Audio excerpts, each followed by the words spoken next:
오늘 주신 말씀 누가복음 17장 11절에서 19절까지 보겠습니다. 예수께서 예루살렘으로 가실 때에 사마리아와 갈릴리 사이로 지나가시다가 한촌에 들어가시니 문둥병자 10명이 예수를 만나 멀리 서서 소리를 높여 가로되 예수 선생이여 우리를 긍휼히 여기소서 하거늘 보시고 가라사대 가서 제사장들에게 너희 몸을 보이라 하셨더니 저희가 가다가 깨끗함을 받은지라. 그 중에 하나가 자기의 나은 것을 보고 큰 소리로 하나님께 영광을 돌리며 돌아와 예수의 발 앞에 엎드려 살해하니 저는 사마리아인이라. 예수께서 대답하여 가라사대 10사람이 다 깨끗함을 받지 아니하였느냐? 그 9은 어디 있느냐? 이 이방인 외에는 하나님께 영광을 돌리러 돌아온 자가 없느냐 하시고 그에게 이르시되 일어나 가라 내 믿음이 너를 구원하였느니라 하시더라. 아멘. 할렐루야. 오늘 제목은 구원받은 믿음은 감사가 따른다, 이렇게 제목을 정하고 함께 은혜 나누기를 원합니다. 우리는 감사의 계절을 보내고 있습니다. 죄 가운데 태어난 인간들은 원래가 감사할 줄을 몰라요. 근데 감사할 수 있다고 하면 철이 든 거예요. 철이 든 거. 철 들면 어떤다고 그래요? 철 들면 죽는다고 그래요. 감사할 수 있다고 하는 건 그만큼 나이가 들어서 깨달았다는 거예요.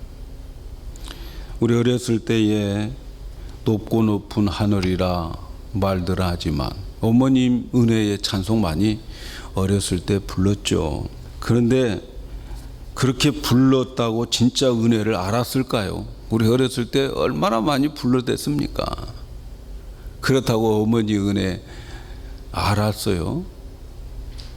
자기가 자식 낳아서 키워보면서 그때 깨닫고 비로소 어머님의 은혜가 이랬구나, 이렇게 알게 되는 거 아닙니까? 그렇게 철이 들면 이제 죽을 때가 가까운 거죠. 그래도 감사를 안다는 건 철이 든 거 다행이에요, 인간으로서. 그런데 감사의 대상을 하나님으로 삼는 자들은 구원받은 겁니다. 구원받은 자들만 감사의 대상을 하나님으로 삼습니다. 감사 없는 신앙은 가짜입니다, 여러분. 문제가 있어요. 성도들이 감사한 마음이 있을 때에 진정으로 예배를 드릴 수 있는 거예요. 그래서 시편 104편에 감사함으로 그 문에 들어가며 찬송함으로 그 궁전에 들어가서 그에게 감사하며 그 이름을 송축할지어다. 감사한 마음으로 성전에 와 예배드리고 기쁜 마음으로 하나님을 찬송하고 감사함으로 하나님의 이름을 높이는 것이 신앙생활입니다. 그런데 교회에 나오는 사람이 하나님과 교회와 나의 가정과 직장에 대해서 불평불만으로 가득 차 있다면 그 신앙은 참 믿음을 가진 신앙이 아니에요. 참된 예배자가 아닙니다. 신앙생활을 하면서 늘 감사가 내 입술에서 흘러나올 때에 그는 참으로 구원받은 성도라고 하는 사실을 잊지 말아야 됩니다. 참된 신앙은 병고침을 받고 실패했던 사람들이 성공으로 바뀌고 인생의 기적을 체험하는 것이 참된 신앙 절대 아닙니다. 구원받은 참된 신앙은 반드시 감사가 뒤따라야 되는 겁니다. 베링거라고 하는 심리학자가 사람이 아무리 참담한 일을 당해도 사실 10%만 실패한 거라는 거죠. 그리고 아무리 성공을 했어도 사실은 10%만 성공한 거라는 거예요. 그리고 나머지 90%는 그것에 대한 반응이 어떻게 행동되어지느냐에 따라서 결정된다고 말하고 있어요. 실패했다고 생각합니까, 여러분? 금년 한 해 실패했다고 생각합니까? 사실은 10%만 실패한 거예요. 여러분, 금년도 아니면 지금까지 어떤 일에 성공했다고 생각합니까? 사실은 10% 성공한 거예요. 나머지 90%는 그것에 대한 반응입니다. 그 반응을 어떻게 하느냐에 따라서 90%가 결정되는 거예요. 요셉이라고 하는 사람은 10대의 형들에게 미움을 받아 팔려서 미디안으로 갔죠. 애굽에까지 갑니다. 팔려가는 자신을 바라보면서 그는 생각을 했어요. 내가 왜 팔려가나? 하나님께서 나에게 비전도 주셨는데 반드시 여기에는 하나님의 뜻이 있을 것이라고 생각합니다. 그는 10% 실패했어요. 그런데 그는 그 뜻에 하나님께서 그를 행한 그 실패 10%에 대한 반응이 그는 인생을 성공으로 만들었어요. 실패는 10%였어요. 그러나 그 실패에 대한 그의 반응이 나머지 30살부터 110살까지 성공된 그런 삶을 살아가게 되는 겁니다. 오늘 본문에 나온 10명의 문둥병자들이 있습니다. 이들은 실패했던 인생들인데 예수님을 만나서 기적이 일어나서 나병 환자가 나았어요. 기적을 만난 성공한 사람들처럼 보였습니다. 그런데 10명 기적으로 나았지만 구원받은 사람은 한 사람밖에 소개하지 않고 있습니다. 이 한 사람은 기적을 맛보고 그 기적에 대한 반응 때문에 그의 나머지 90% 아니 영원한 그는 성공을 가져오게 되었습니다. 그는 병고침을 받고 난 다음에 하나님을 영광 돌리고 예수님께 나와 감사가 따랐어요. 예수님은 이 사람에게 영원한 구원을 선포하십니다. 내 믿음이 너를 구원하였다. 이렇게 영생을 선포합니다. 나머지 10%만 성공한 거지요. 10명이 다 고침을 받았어요. 그 고침받은 거 인생 성공의 10%밖에 안 돼요. 그들의 90%는 보장이 되지 않아요. 영원한 생명을 보장받은 사람 한 명밖에 없어요. 오늘 본문을 보면 예루살렘으로 예수님께서 가실 때에 사마리아와 갈릴리 사이에서 10명의 환자들이 나와서 치료받는 내용입니다. 나병 환자는 언제 자기가 나병에 걸렸는지 몰라요. 그러면서 병에 걸려서 서서히 죽어가는 병입니다. 감각이 없이 아주 비참한 병이죠. 그래서 손발이 썩어지고 코가 떨어지고 이 눈알이 빠지고 잘 몰라요. 아픔이 없어요. 같이 일하다가 손가락 하나 잘라줘도 잘라졌네. 감각이 없어요. 예수님 당시에 난치병이었죠. 그리고 이 병은 남에게 옮길 수가 있어가지고 전염병이었어요. 그래서 이 병에 걸리면 자기가 원하든 원치 않던 강제로 가정을 버리고 사회에서 버림받고 심지어 성전 안에는 들어갈 수도 없어요. 이들은 어느 동굴에 모여가지고 자기들끼리 사람들이 불쌍히 여기는 마음으로 갖다 주는 그 음식을 먹고 목숨을 이어가고 있는 사람들이죠.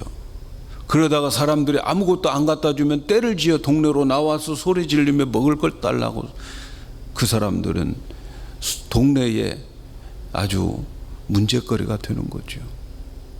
이런 사람들이었어요. 이런 사람들이었어요. 오늘 본문에 보면 이런 자타가 인정하는 불쌍한 사람들 예수님께서 긍휼히 여기고 그들의 병을 고쳐주셨습니다. 오늘 말씀에 보면 하나님의 관심은 나병이 나았다, 고침받았다 거기에 포커스를 맞추는 게 아니에요. 고침을 받은 후에 그들의 태도입니다. 그 태도가 감사였어요. 기적에 초점을 맞추지 않고 받은 은혜에 어떤 반응을 가지느냐에 초점을 맞추고 있는 게 오늘 말씀의 내용입니다. 여러분, 먼저 우리가 이 내용을 살펴볼 필요가 있는 것은 우리 인생의 모든 문제들이 이와 같은 방법을 통해서 해결될 수 있다는 사실에서 우리는 이 사람들이 나아가는 방법을 우리는 한번 살펴볼 필요가 있습니다. 이 사람들이 문둥병이 어떻게 나아졌는가에 대한 그 과정을 우리가 한번 살펴볼 필요가 있습니다. 첫째는 그들의 문제가 있었죠. 나병 환자, 이게 문제죠. 여러분의 인생에 문제가 있죠. 그거 어떻게 해결할까? 이 사람들은 예수님을 만났습니다. 여러분, 인생에 있어서 가장 큰 축복 중에 축복은요, 내 인생에 있어서 예수님을 만나는 거예요. 이 세상에서 예수님 만났다면 그 사람은 다른 것 없어도, 다른 것이 잘 안 돼도 인생 성공한 거예요. 오늘 여러분들은 이 예수님을 만나기를 바랍니다. 예수님을 만날 때에 어떻게 만나야 되느냐면, 군중 속에서 만나는 것은요, 기적이 일어나지 않습니다. 예수님 당시에 수많은 사람들이 떼지어 다니면서 예수님 구경하러 다녔어요. 떼지어서 예수님 만나는 것 진짜 만나는 게 아니에요. 예수님을 1대1로 만나야 되는 거예요. 군중 속에, 예배의 모임 속에 오늘 여러분, 하나님은 여러분 각자에게 대해 주시고 계시는데 1대1로 하나님을 만나고 1대1로 예수님을 만나야 거기에 기적이 있는 거예요. 남이 만난 예수 나도 만났다라는 게 아니에요, 여러분. 내가 만난 예수가 나의 문제를 해결해 준다고 하는 사실을 기억하셔야 됩니다, 여러분. 오늘도 여러분, 우리는 반드시 예수님을 인격적으로 개인적으로 만날 때에 나의 문제가 해결된다고 하는 것을 기억하시기를 바랍니다. 이 나병 환자들은 예수님을 멀리서 부르짖을 수밖에 없었어요. 형편이. 왜? 가까이 가면 돌 맞아 죽어요. 그러니까 멀리서 부르짖었어요. 그런데 그들의 부르짖는 그 모습 속에서 예수님은 그들의 믿음을 봤어요. 예수님 목숨 걸고 찾아오는 거죠, 그들은. 그런데 그들의 믿음을 봤어요.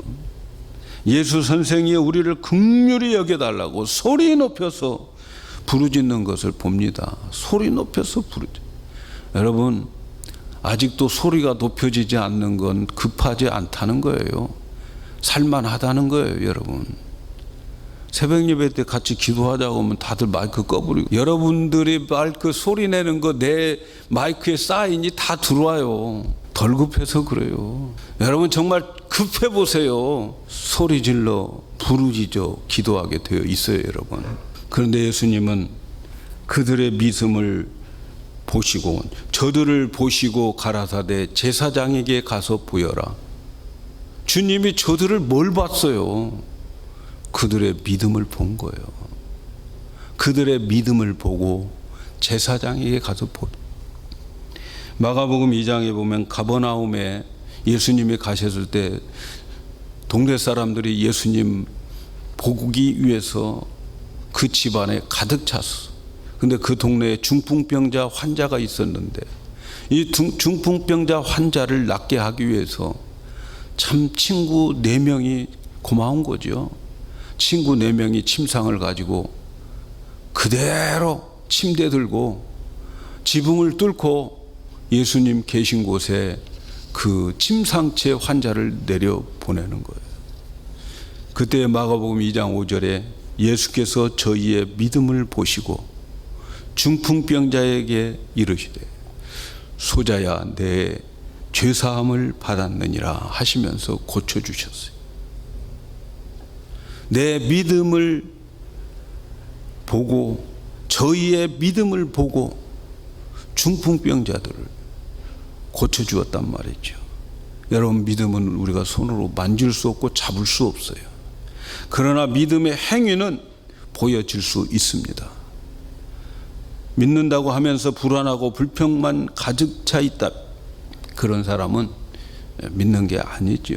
사랑하는 여러분, 믿음은 나의 문제를 예수님께로 가지고 나오는 이 행위가 믿음인 거예요.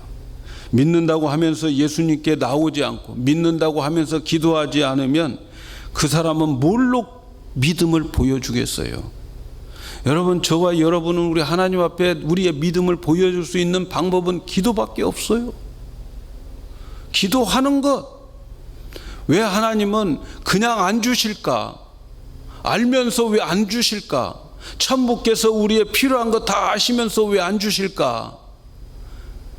믿음 보기 위해서 안 주는 거예요. 믿음이 없기 때문에. 그 믿음을 보여주는 건 기도밖에 없어요. 기도. 이것은 하나님 앞에 나의 믿음을 보여주는 것입니다. 10명의 문둥병자들이 그렇게 이 문제를 가지고 주님 앞에 나왔을 때에 주님께서 그의 문제를 해결하기 시작한 거죠. 두 번째, 이들은 행동으로 주님의 말씀을 순종했어요. 예수님은 자기들을 긍휼을 베풀어 달라고 소리치는 10명 이 나병 환자들에게 가서 제사장에게 너희 몸을 보이라. 제사장은 그 당시에 모세의 율법을 가지고 나병 환자들을 진단하게 되어 있습니다. 그래서 예수님은 그들에게 손을 얹어서 안수해 주시는 것도 아니고 기도해 주는 것도 아닙니다.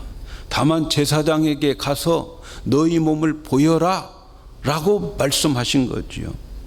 제사장에게 가서 몸을 보이라고 했지만 이들에게는 아무런 사인이 없어요. 나은 것도 없고 똑같아요. 아무런 변화가 없어요. 깨끗한 것도 아니고 상처가 아문 것도 아니에요. 변화가 없는데 가서 보이라 하는 거죠. 이 나병 환자들은 동네에 들어올 수가 없는데 들어가다 돌 맞아 죽을 수도 있어요.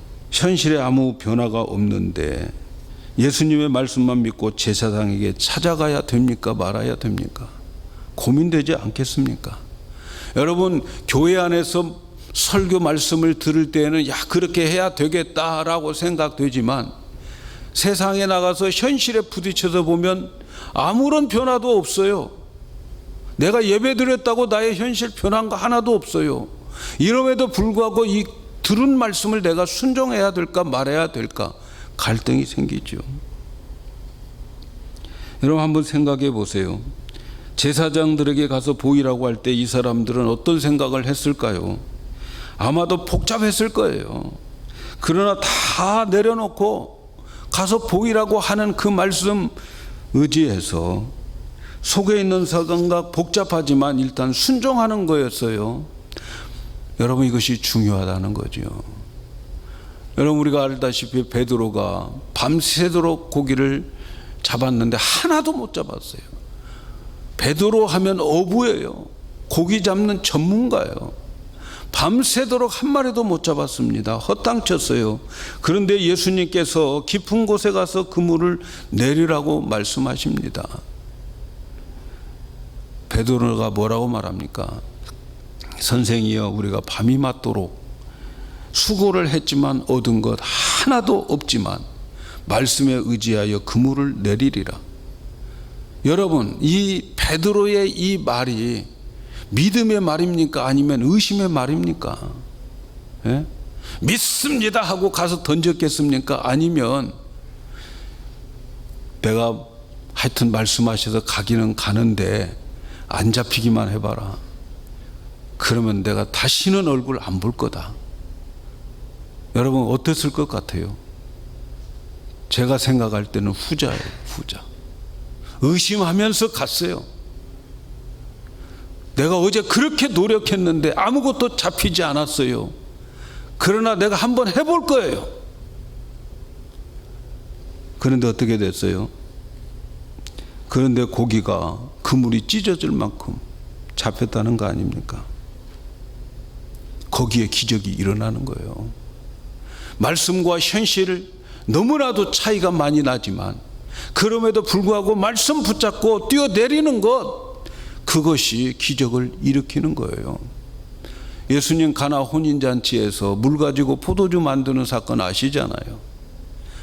포도주가 떨어졌는데 물 갖다 부으라는 거예요. 하인들은 물 갖다 부었어요. 금방 부었던 그 물을 연회장에 갖다 주라는 거예요. 잔치상에 갖다 주라는 거예요. 이들이 생각할 때는 금방 우리가 물 가지고 왔는데 가지고 온 물을 도로 갖다 주라고 하는 건 예수님이 지금 손님들을 어떻게 생각하실까? 별 생각 다 했을 거예요. 그런데 그거 떠가지고 갑니다. 가는 동안에 기적이 일어나는 거예요. 여러분, 하나님의 기적은 그런 거예요. 그렇게 기적이 일어나는 겁니다. 이 나병 환자들 예수님 말씀 듣고 순종하자 했더니 기적이 나타나요. 깨끗하게 치료가 돼요. 놀라운 기적이 일어납니다. 문제가 해결됩니다. 이런 축복이 저와 여러분들에게 많이 있어서 간증거리가 많아져야 될 줄로 믿습니다. 오늘날 우리에게 기적이 일어나지 않는 이유 중 하나가 바로 이런 것에 순종을 못하기 때문에 그러는 거예요. 바보 같잖아요, 그렇게 산다는 게. 그러나 거기에 하나님의 방법이 있고 하나님의 능력은 그런 인간의 나약함에서 나타나는 거지요. 할 수 있는 곳에서, 가능성 있는 곳에서 기적이 일어나면 누가 하나님 믿겠습니까, 여러분? 기독교인들은 불가능한 것을 가지고 하나님께 나가서 그것이 이루어지는 것을 보며 하나님께 영광 돌리고 세상 사람들에게 간증하는 것이 우리들의 삶의 모습 아닐까요? 세 번째는 감사하는 믿음을 가진 자였어요. 우리가 문제가 있을 때 예수님께 가지고 나오는 믿음, 참 귀한 믿음입니다. 이러한 믿음이 우리에게 있어야 하고 이런 믿음을 하나님께 보여주셔야 됩니다. 또한 말씀을 듣고 순종함으로 우리의 삶 속에서 많은 기적과 능력을 체험함으로써 참으로 우리의 체험신앙 중요합니다. 그러나 오늘 본문의 초점은 기적 일어나는 데 있지 않습니다. 그들이 주님께 나와 부르짖고 그래서 예수님의 응답으로 가서 제사장에게 보이라, 그리고 순종했어요. 그랬더니 이 나병이 깨끗함을 받았다. 여기에 포인트가 있는 게 아니에요. 10명의 병자들이 예수님의 말씀을 듣고 가다가 깨끗함을 받았어요. 그런데 나중에 한 사람이 나은 것을 보고 큰 소리로 하나님께 영광을 돌리며 예수님께 와서 발 아래 엎드려 살해했더라. 감사했더라. 이때 예수님께서 말씀하시기를 10사람이 다 깨끗함을 받지 아니하였느냐? 그 9은 어디 있느냐? 이방인 외에는 하나님께 영광 돌리는 자가 없느냐? 이 사마리아 사람이라고 그래요. 사마리아는요, 유대인들이 사람 취급도 안 해요. 개 취급을 한 민족이 사마리아예요. 그런데 그 사마리아 사람이 구원받았다는 거예요. 예수님 섭섭하셨어요. 예수님의 말씀을 자세히 읽어보면 병 나았기 때문에 당연히 감사해야 한다는 그런 의무의 말씀이 아닙니다, 여러분. 그러나 예수님의 말씀 속에 자발적으로, 자원적으로 와서 감사하는 것을 기뻐하고 있다는 거예요. 그들의 감사 안 했으니까 감사하는 9명 다시 문둥병 생겨라, 그렇게 말하지도 않았어요. 그러나 그 9에 대해서는 섭섭했어요. 좀 슬퍼했습니다. 그런데 이 한 명에 대해서 예수님은 감사한 이 한 명에 대해서 이렇게 말씀하십니다. 가라, 내 믿음이 너를 구원하였느니라. 여러분, 참 믿음은 예수님 앞에 나와 병 고침을 받는 것이 참 믿음 아니에요. 참 믿음은, 참 구원은 병 나음으로 인하여 내 영혼이 구원받는다. 참 구원은 내가 병 나았음으로 인해서 병 나은 것이 구원의 증거가 되는 것도 아닙니다. 병 고침을 받는 것과 구원받는 것은 다른 이야기예요. 예수님의 모든 사역의 목표는 영혼 구원입니다. 바울은 자기 병을 고쳐주기 위해서 하나님께 그렇게 기도했습니다. 그러나 하나님은 그를 고쳐주지 않았고 고침받지 못했습니다. 그러나 그의 영혼은 구원받았어요. 하나님은 그것으로 됐지. 그것이면 족하다. 하나님의 관심은 영혼 구원입니다. 주님은 자기 필요를 위해서 주님을 찾고 그 필요를 채우기 위하여 말씀을 순종하여 기적을 체험하는 자들을 향해서 내 믿음이 더 구원했다 말씀하지 않았어요. 오직 은혜를 깨닫고 그 은혜에 감사하고 감격하여 하나님께 영광을 돌리는 그 살해한 사람을 향해서 내 믿음이 너를 구원했다 이렇게 말씀합니다. 사랑하는 여러분, 여러분은 어떤 믿음을 소유하고 계십니까? 문제가 있을 때마다 주님을 찾아 응답받는 재미로 신앙생활 하십니까? 은혜를 체험하고 기적을 체험하면서 거기에 신앙의 매력이 있다고 생각하면서 신앙생활 하고 계십니까? 받은 은혜가 늘 감사하고 고마워서 하나님께 나와 예배를 드리고 영광을 돌리며 살해하고 감사하고 살아가고 계십니까? 오늘 본문은 우리에게 참 믿음이 무엇인가, 구원받을 만한 믿음이 어떤 것인가를 우리에게 가르쳐 주고 있습니다. 참 믿음은 기적을 체험했다, 그것이 참 믿음 아닙니다. 내 소원이 이루어졌다, 그게 참 믿음이 아닙니다. 진정한 믿음은 내 영혼이 구원받는 믿음인데, 내 영혼이 구원받는 믿음은 감사가 뒤따르는 믿음입니다. 감사하는 마음 없이 예배드리는 예배는 참 예배도 아니에요. 사랑하는 여러분, 늘 감사한 마음이 있습니까? 분명히 여러분은 건강한 신앙입니다. 감사한 마음 있다면 건강한 거예요. 그리고 구원받은 신앙입니다. 지금 감사가 넘친다면 천국을 소유하고 천국의 삶을 살고 있는 가장 행복한 사람입니다. 그러나 그 많은 은혜를 받고도 원망과 불평이 일어난다면, 감사를 잃어버렸다면 그곳은 지옥입니다. 나의 신앙이 감사가 많은 편인가, 아니면 불평, 불만이 많은 편인가, 신앙과 삶의 수준을 알아볼 수가 있습니다. 11월 감사의 달을 보내면서 감사의 지수가 높아졌으면 좋겠습니다. 금년에도 하나님은 우리를 사랑으로 인도해 주셨어요. 많은 사랑 베풀어 주셨는데 그 은혜를 계산할 수 있고 받은 복을 카운트할 수 있다면 우리는 하나님이 기뻐하는 성도들이 될 줄로 믿습니다. 감사의 태도는 마음에서 결정되는 거예요. 좋은 환경이라고 감사 나오는 거 아닙니다. 좋은 환경이 펼쳐지면 감사의 생활을 할 수 있고, 내가 지금 어렵기 때문에 감사를 못하는 거, 그건 하나님이 이해할 것이다 아닙니다. 감사는 조건의 충족에서 나오는 것이 아니고 받아들이는 마음의 태도에서 좌우됩니다. 그래서 마음의 태도를 훈련받아야 돼요. 어떻게 훈련받아야 되느냐? 그것은 어떤 것이든지 여러분 당연히 여기지 않는 훈련을 하셔야 돼요. 지난 한 주간 살아온 것이 당연히 내가 그렇게 살아온 것이야 라고 하는 생각을 떨쳐버려야 돼요. 없애버려야 돼요. 우리가 매일매일 대하고 있는 일상 어느 것 하나도 여러분 당연한 거 없습니다. 하나님의 놀라운 지혜와 하나님의 계획과 섭리 속에 있습니다. 모든 것이 하나님의 은혜였습니다. 나에게 기적이 일어날 필요가 없는 것, 여러분 이것은 은혜 중에 은혜입니다. 여러분 우리에게 기적이 꼭 일어나야 될까요? 우리에게 기적이 필요 없다고 하는 사실이 얼마나 큰 은혜인가, 우리는 깊이 묵상을 해 보아야 됩니다.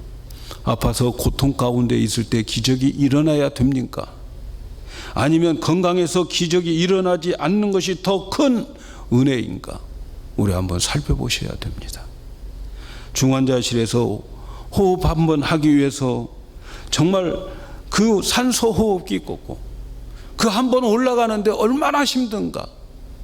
그런데 우리는 밥 세 끼 다 먹고 숨 제대로 잘 쉬고, 여러분 우리가 밥 세 끼를 다 먹고 살았다면 1년에 1000번의 식사를 한 거예요. 1000번의 식사. 그 식사하는 동안에 정말 내 마음속에 진실한 감사가 정말 뜨거운 눈물을 흘리며 감사했던 것이 몇 번이가 될까? 하나님은 우리의 감사에 기뻐하시고 우리의 감사를 하고 있는지에 관심을 가지고 계심을 오늘 본문을 통해서 우리에게 가르쳐 줍니다. 왜냐하면 감사가 있다고 하는 것은 마음이 하나님께 있기 때문입니다. 우리는 아주 작은 것부터 감사하는 습관을 가지는 훈련을 하셔야 됩니다. 금년도 코로나19로 인해서 어렵다고 합니다. 이러한 어려움 가운데 받을 복을 세어 보아야 됩니다. 제일 큰 감사는 여러분 내가 구원받았다고 하는 사실입니다. 오늘 본문에 나온 나병 환자, 모든 것에 감각이 없고 모든 것이 어떻게 되어가는지 아픔이 없이 살아가는 그 모습은 저와 여러분이 예수 믿기 전에 문둥병자였어요. 우리는 그런 모습이었습니다. 그런 문둥병자였습니다. 그런데 주님이 나에게 찾아오셔서 나를 만나주시고 예수님을 하나님의 능력으로 믿게 하시고, 그래서 우리를 그 문둥병에서, 영적 문둥병에서 우리를 치유해 주신 것입니다. 이보다 더 큰 은혜가 여러분 어디가 있겠습니까? 사랑하는 여러분, 오늘 말씀에 구원받은 이 사람의 감사는 사례가 뒤따랐어요. 진정한 감사는 사례를 합니다. 마음을 물질로 드립니다. 물질이 있는 곳에 마음이 있다고 주님 말씀하잖아요. 그래서 우리는 주일에 추수감사 주일을 다음 주일 지킬 겁니다. 예수님은 분명히 말씀해요. 물질이 있는 곳에 내 마음이 있다. 물질을 보면 마음을 읽을 수 있다는 이야기 아닙니까? 감사의 지수와 믿음은 언제나 비례된다는 것을 기억하시기를 바랍니다. 여러분, 내년의 축복을 금년에 여러분이 가름할 수 있습니다. 내가 내년에 얼마큼 복을 받을 것인가? 그것은 여러분 마음속에 진실한 그 감사의 크기와 관계가 있습니다. 여러분의 마음에 금년에 얼마나 감사가 있습니까? 그 감사 곱하기 무한대 하시면 됩니다. 하나님은 우리에게 작은 감사, 더 큰 감사로 이어지게 합니다. 그래서 수포천 목사님이 그런 설교를 했어요. 별빛 같은 은혜에 달빛 같은 은혜가 있고, 또 달빛 같은 은혜에 햇빛 같은 은혜가 있고, 햇빛 같은 은혜를 감사하면 영원한 감사를 거둘 수 있다고. 내년에 여러분의 삶의 감사는 지금 내게 있는 감사의 마음만큼 거기에 달려 있습니다. 저는 우리 성도 여러분들이 정말 구원받은 믿음을 가질 수 있는 그런 성도들이 다 되었으면 좋겠어요. 이번 추수감사 주일을 통해서 하나님께서 그래 너는 구원받을 만한 믿음이 있구나, 그런 주님의 음성이 여러분의 마음에 들려지기를 예수님의 이름으로 축복합니다.